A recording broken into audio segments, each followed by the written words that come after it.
Hello, hello. Hello दोस्तों, आप देख रहे हैं लिक्विडिटी ज़ोन यूट्यूब चैनल। मैं हूँ आपका दोस्त ऋतिक और आज के इस वीडियो में हम लोग समझेंगे कि आज का मार्केट किस तरह से ट्रेड किया और साथ में जो अपना स्टॉक्स है, जो जिसपे हम लोग लॉन्ग हो रखे हैं, शॉर्ट हो रखे हैं, उसको हम लोग इस वीडियो में समझेंगे। यह एक मार्केट का पोस्ट एनालिसिस वीडियो है, पोस्ट मार्केट एनालिसिस वीडियो है, जो कि कोई रिकमेंडेशन नहीं है। आप अपने हिसाब से अपना ट्रेडिंग कर सकते हैं।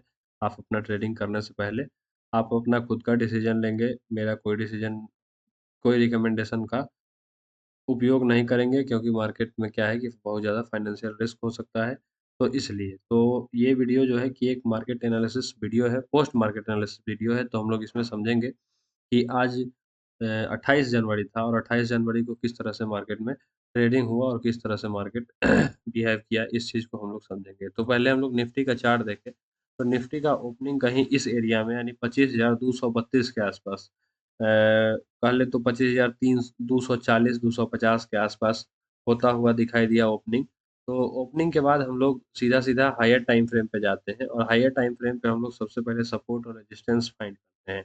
तो अगर मार्केट यहाँ पे ट्रेड कर रहा था कि 25,240 के आसपास, तो 25,240 के नीचे फर्दर जो है हम लोग क्या करते हैं कि एक खोजते हैं सपोर्ट। तो सपोर्ट अगर ढूँढने का कोशिश करें तो आप ये देख सकते हैं कि ये 2 कैंडल का जो कंसोलिडेशन हो रहा है, थर्सडे वाला 22 जनवरी वाला, तो ठीक है, इसमें इसको हम लोग क्या करते हैं, एक सपोर्ट मानते हैं और पीछे सेम एक और था ट्यूसडे का। तो ये दोनों चारों कैंडल का कंसोलिडेशन के हिसाब से इसको हम लोग एक सपोर्ट कंसीडर करते हैं। हालाँकि अगले मार्केट के लिए अलग सपोर्ट बनेगा, जो कि हम बता नहीं सकते हैं, क्योंकि सेबी का रेगुलेशन है कि आप क्या है कि फ्यूचर का कुछ नहीं बता सकते हैं, पीछे का कुछ हो सकता है कि आप अपना सोशल मीडिया पे डिस्कशन वगैरह कर सकते हैं। ठीक है, तो ये अपना सपोर्ट था, तो इस हिसाब से आप फ्यूचर का भी निकाल सकते हैं। और जहाँ मार्केट ट्रेड कर रहा था, उसके ऊपर हम लोग क्या करते हैं कि रेजिस्टेंस फाइंड करते हैं। तो आप देख सकते हैं ये जो 2 कैंडल है का कंसोलिडेशन, उसके हिसाब से इस लेवल को यानी 25,287 25,290 के आसपास का जो लेवल है, उसको हम लोग एक रेजिस्टेंस के रूप में ऐड करते हैं और तीसरा जो इसके ऊपर हम लोग निकलते हैं, तो आप लोग देख सकते हैं कि इस एरिया में 2 कैंडल का कंसोलिडेशन कहीं नहीं हुआ है। एक ये लेवल जो है, यहाँ पे एक कैंडल का टॉप, एक कैंडल का बॉटम है, उसको भी ले सकते हैं या फिर ज़्यादा बेहतर होगा कि हम इस ये जो है इसको लें, 1 कैंडल और 2 कैंडल का जो ये कंसोलिडेशन है, इसको हम लोग रेजिस्टेंस के रूप में लें, तो ये कितना का लेवल है, 375 के आसपास का लेवल है। इसको हम लोग तीसरा रेजिस्टेंस के रूप में लेते हैं। तो हमारे पास एक ये सपोर्ट बन गया और 2 रेजिस्टेंस ये अपने को मार्केट में दिखाई दिया। इसके नीचे हम लोग एक और सपोर्ट खुद फाइंड आउट करते हैं। तो मार्केट का क्या रूल है कि आप कम से कम 2 सपोर्ट फाइंड आउट करेंगे और 2 क्या है रेजिस्टेंस फाइंड आउट करेंगे। तो इसके नीचे फर्दर यहाँ पे एक सपोर्ट दिखाई दे रहा था, ठीक है? देख देख सकते हैं यहाँ पे 2-3 कैंडल का कंसोलिडेशन हो रहा है, एक यहाँ भी हो रहा है। तो ये सब क्या है कि अपने को सपोर्ट दिखाई दे रहा है, तो ये एक माइनर सपोर्ट कंसीडर करेंगे और उसके नीचे एक ये जो है मेजर सपोर्ट 25,134 का अपने को दिखाई दिया चार्ट के ऊपर, ठीक है? तो इसके बाद हम लोग एंट्री के लिए छोटा टाइम फ्रेम यानी 5 मिनट पे जब स्विच करते हैं, तो हम लोग क्या देखते हैं कि हम एंट्री अपना फाइंड आउट करते हैं कि हमारा एंट्री किधर बनेगा। तो आप देख सकते हैं कि ये पहला कैंडल है 9 बज के 15 मिनट का, जो सीधा-सीधा ऊपर गया और उसके बाद ये दूसरा कैंडल है, जो ऊपर जाता ही जा चला गया और जो है अपना रेजिस्टेंस के आस-पास मार्केट आ गया। तो ऑब्वियस सी बात है कि हमें इस जगह पे कोई ट्रेड नहीं लेना चाहिए। इसलिए नहीं लेना चाहिए कि मार्केट क्या पता ब्रेकआउट दे या फिर वहीं से रिवर्स हो जाए। तो वही हुआ, ब्रेकआउट नहीं हुआ, मार्केट रिवर्स हो गया, एक बार नीचे आ गया। तो जब ये रिवर्सल कैंडल है, इसका लो ट्रेड हो गया है, तो उसके बाद हम इस ये जो दूसरा कैंडल है, इसमें हम लोग एक शॉर्ट ट्रेड प्लान करते हैं, जिसमें आप लोग देख सकते हैं 45 पॉइंट का क्या बनता है, स्टॉप लॉस बनता है। 43.90, 44, 45 पॉइंट का स्टॉप लॉस बनता है। इसलिए स्टॉप लॉस ये बनता है कि मान लीजिए कि मार्केट यहाँ से फिर दोबारा इधर गया और इधर का स्टॉप लॉस लेके नीचे आता है, तो हमारा ना स्टॉप लॉस कट जाए, इसलिए हम लोग थोड़ा-सा लंबा स्टॉप लॉस रखते हैं, जैसे 40-45 पॉइंट का रखते हैं। और उसके बाद क्या है कि मार्केट जब रिवर्स होता है और नीचे आता है, तो आप लोग देख सकते हैं कि उसके अगेंस्ट अपने को 1:2, 1:3, 1:2, 1:3 आप लोग क्या है कि देख सकते हैं यहाँ पे। इसके बाद हम लोग क्या करते हैं कि थो इस ट्रेड को कट करने के बाद कट तो नहीं करते हैं, पूरा एक्सपेक्टेशन था कि ये यहाँ तक आएगा, लेकिन क्या हुआ कि मार्केट जब रिवर्स हो गया है, ट्रेलिंग स्टॉप लॉस जब अपना कट गया है, ट्रेलिंग स्टॉप लॉस क्या होता है कि जब आपका 1:1 का टारगेट आ जाए तो आप क्या करते हैं कि अपना जो स्टॉप लॉस है उसको ट्रेल कर देते हैं, ताकि आपका क्या है कि लॉस नहीं हो। और जब ट्रेलिंग स्टॉप लॉस कटा है और मार्केट इसके ऊपर क्लोजिंग दिया है इस लेवल के 25,287 के ऊपर, तो अपने को क्या लगा कि ये मार्केट यहाँ से रिवर्स हो गया है और रिवर्स करके इस तरह से ऐसा ऊपर ऊपर जाते जाते चला जाएगा। तो यहाँ पे हम लोग क्या करते हैं कि एक ट्रेड प्लान करते हैं। उसका क्या लॉजिक था?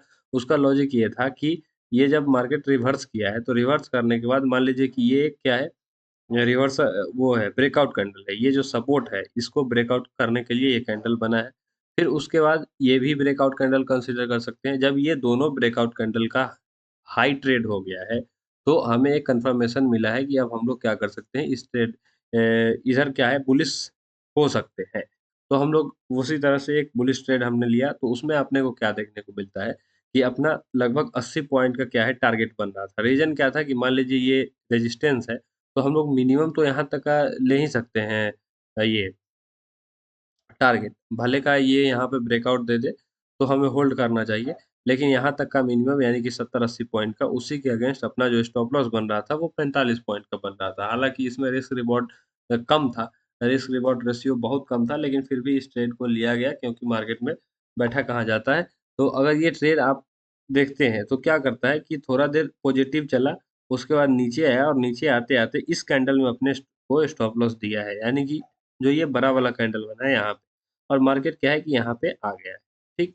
इसको हम लोग अगर ब्रेक डाउन कैंडल कंसीडर करें, ये भी तो एक सपोर्ट था 25,214 का, तो इसको अगर हम लोग ब्रेक डाउन कैंडल कंसीडर करें और मार्केट में ये जब ब्रेकडाउन का ये जो इस कैंडल में जब इसका लो ट्रेड होता है, तो यहाँ भी आपको शॉर्ट करना चाहिए कायदे से, लेकिन हमने शॉर्ट इसलिए नहीं किया क्योंकि ये मार्केट क्या है कि अपने बाइंग ज़ोन में खड़ा था। ये जो ज़ोन है, ये एक तरह से बाइंग ज़ोन है। मेरा प्लान था कि ये इसके नीचे जब आ जाएगा, तब हम लोग क्या करेंगे, शॉर्ट करेंगे।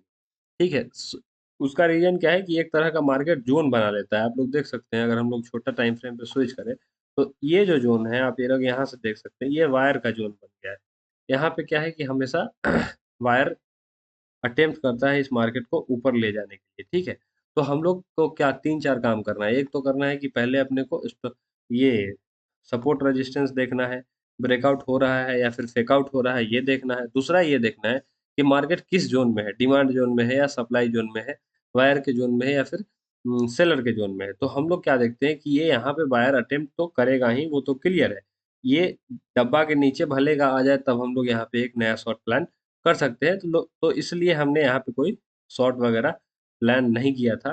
तो एक ये लंबा रैली था, आप देख सकते हैं ऊपर से नीचे तक का, यहाँ तक का एक लंबा रैली था। लगभग कितने पॉइंट का था ये? 340 से सीधा लुढ़कता हुआ 200 तक आ गया था। मतलब लगभग 140-150 पॉइंट एक बढ़िया ट्रेड यहाँ पे बन सकता था शॉर्ट साइड का। लेकिन हमने वो ट्रेड नहीं, उसको हम कैप्चर नहीं कर पाए, ठीक है? कैप्चर नहीं करने का क्या रीज़न था? इसमें हम लोग इस ये जो पहला ट्रेड था, इसमें जल्दी आउट हो गए थे। अगर हम लोग इसमें बैठे रहते कि हमें पूरा टारगेट चाहिए यहाँ तक का, तब हम लोग हो सकता है कि इस चीज़ को यहाँ लंबा समय के लिए होल्ड करें उसी स्टॉप लॉस के साथ और उसको होल्ड करते, तो हम पूरा कैप्चर कर लेते 135 पॉइंट, 140 पॉइंट। लेकिन इस ट्रेड में जब हम लोग 1:1 पे आउट हुए because of trailing stop loss, तो वो माइंडसेट गड़बड़ा गया और उसके कारण ये अपना स्टॉप लॉस गया और ये एक बड़ा जो रैली था, वो छूट गया अपने से। लेकिन हालाँकि क्या हुआ कि इस लेवल पे जब मार्केट में हुआ है थोड़ा काटा-पीटी, उसके बाद मार्केट जब इधर ब्रेकआउट दिया है, यानी कि मार्केट नीचे आया, नीचे आने के बाद जब ये ब्रेकआउट कैंडल बना और उसके बाद जब इसका हाई ट्रेड हुआ, तब हमने एक लॉन्ग का प्लान किया और ये लॉन्ग फाइनली अपना बहुत ज़्यादा सक्सेसफुल रहा, आप लोग देख सकते हैं। ये ब्रेकआउट कैंडल था, इसका हाई ट्रेड हो गया इस कैंडल में और यहाँ पे कहीं अपने को एंट्री देता है और एंट्री देने के बाद अपने को इस लेवल के नीचे, समझ रहे हैं? थोड़ा लंबा स्टॉप लॉस हो रहा था 50 पॉइंट का लगभग, 50-55 पॉइंट का, क्योंकि ये पूरा ज़ोन वायर का है, तो हो सकता है कि मार्केट फिर से इधर आए और इधर बाइंग हो और फिर इधर से रिवर्स हो जाए। और इस कैंडल पे जो बाय किया है वो अपना स्टॉप लॉस इसके जस्ट नीचे वगैरह रखे, तो उसको स्टॉप आउट करके और फिर क्या है कि मार्केट ऊपर चला जाए, तो इसलिए थोड़ा इसमें बड़ा स्टॉप लॉस बन रहा था। और उसके बाद क्या है कि 130-140 पॉइंट यानी कि 1:2 इसमें भी देखने को अपने को मिला है। तो ये है निफ्टी का अपडेट, निफ्टी पे अपना ये ट्रेड था।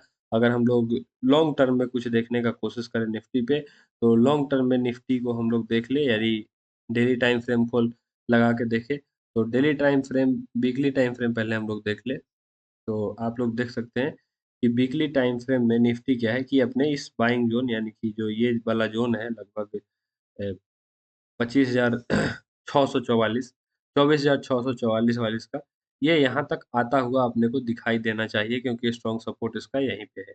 इधर इस जोन में है, 24,700 के आसपास। लेकिन ठीक है, इसके ऊपर से यहाँ से रिवर्सल आया है, तो देखते हैं कि इन फ्यूचर अपने को क्या होता है, ठीक है। बाकी अगर हम लोग बात करें, तो इसका सपोर्ट कहाँ, इधर कहीं दिखाई दे रहा है, मतलब कि ये सपोर्ट के आसपास ही है। यहाँ से अगर ब्रेक करता है तो फिर से लगभग 1000 पॉइंट का फॉल देखने को मिलेगा। अगर वही डेली टाइम फ्रेम पे देखें, तो डेली टाइम फ्रेम पे भी क्या है कि निफ्टी एक डाउन ट्रेंड में ही है। बाकी देखते हैं आगे क्या होता है, किस तरह से होता है। अपने को क्या है, अपन इंट्राडे ट्रेडर है, तो इंट्राडे में बात करेंगे। आगे हम लोग अडानी का बात कर ले तो अडानी पे हम लोग अभी शॉर्ट एक्टिवेट नहीं किए हैं। उसका रीज़न क्या है कि उस दिन न्यूज़ के कारण फटाक से ये गिरा था, और वीकली जो जो इसका वीकली टाइम फ्रेम था, उस पे क्या है कि उसको तोड़ते हुए और फटाक से 10% का फॉल दिया था, ठीक है। तो उसके बाद उधर हम लोग का स्टॉप आउट करवाया, क्योंकि ये इस कैंडल में हम लोग लॉन्ग हो गए थे। लेकिन लॉन्ग होने के बाद क्या हुआ कि अचानक से कुछ न्यूज़ आया, जिसके कारण इसमें अपना 5% का लगभग स्टॉप लॉस कटा था। लेकिन उसी दिन हम लोग शॉर्ट नहीं हुए थे। शॉर्ट नहीं होने का रीज़न क्या था कि एक सडन फॉल था और एक रिकवरी। जब कोई भी स्टॉक में एक सडन फॉल 13, 14, 15% का देखने को मिलता है, तो वो और इस तरह का जो स्ट्रॉन्ग कंपनी है, उनके शेयर में जब देखने को मिलता है, तो वो अचानक से फिर रिकवर भी करता है। लेकिन वही हुआ, यहाँ से लगभग 1863, 1860, 1850 के आसपास ये आ चुका था। यहाँ से क्या है कि एक रिकवरी देखने को मिला है, लगभग 2000 के आसपास अब ट्रेड कर रहा है। एक इम्पोर्टेंट लेवल के आसपास आ गया है। वीकली सपोर्ट जो था, उसका ब्रेकडाउन हुआ है, तो ये अब एक रेजिस्टेंस के रूप में काम करेगा। इसका अगर ब्रेकआउट होता है, तो हम लोग लॉन्ग कर देंगे। अगर इसका यहाँ पे कुछ रिवर्सल का सिंबल दिखता है, तो हम लोग क्या करेंगे कि शॉर्ट कर देंगे, या फिर यहाँ पे कुछ फेकआउट देखने को मिलता है विगत 3, 4, 5, 7 दिनों में, तो हम लोग इस ट्रेड को शॉर्ट करेंगे। 3 कंडीशन है। पहला कंडीशन है कि यहाँ पे लॉन्ग करना है। लॉन्ग कब करेंगे? जब बुलिश कंफर्मेशन होगा, इसके ऊपर कैंडल का क्लोजिंग होगा, और जो क्लोजिंग वाला कैंडल होगा, यानी कि ब्रेकआउट वाला कैंडल होगा, उसका हाई ट्रेड हो जाएगा, तब हम लोग इस पे लॉन्ग हो जाएंगे। लेकिन अगर यहाँ पे कुछ रिवर्सल या फिर ये बेयरिश कंफर्मेशन दिखता है, तो हम लोग यहाँ पे शॉर्ट करेंगे। तो इसमें अभी कुछ नहीं करना है ओवरऑल, ठीक है। उसके बाद अपने पास है अडानी ग्रीन, तो इस पे तो हम कुछ कहेंगे ही नहीं, ये तो बर्बाद ही हो गया है। अडानी पावर पोर्ट छोड़िए, हटाइए। ये शायद दूसरा स्टॉक लगा हुआ है गाइस, रुक जाओ, अपना वॉच लिस्ट लगा है। अपना कहाँ है? ये नहीं है, ये है अपना वॉच लिस्ट। तो अपना अपडेट अडानी पे हो गया था।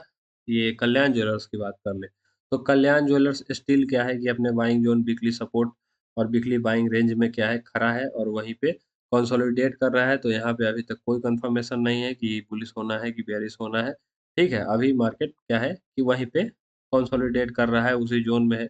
इस जोन का या तो ब्रेकडाउन दे या फिर ब्रेकआउट दे और कंफर्मेशन दे, उसके बाद हम लोग क्या कर सकते हैं, दो चीज, या तो ब्रेकडाउन हो या ब्रेकआउट हो, और साथ में कंफर्मेशन हो। कंफर्मेशन के बाद हम लोग बुलिश या बेयरिश होंगे इस स्टॉक में, एक अच्छे बाइंग जोन में हालांकि अभी खड़ा है।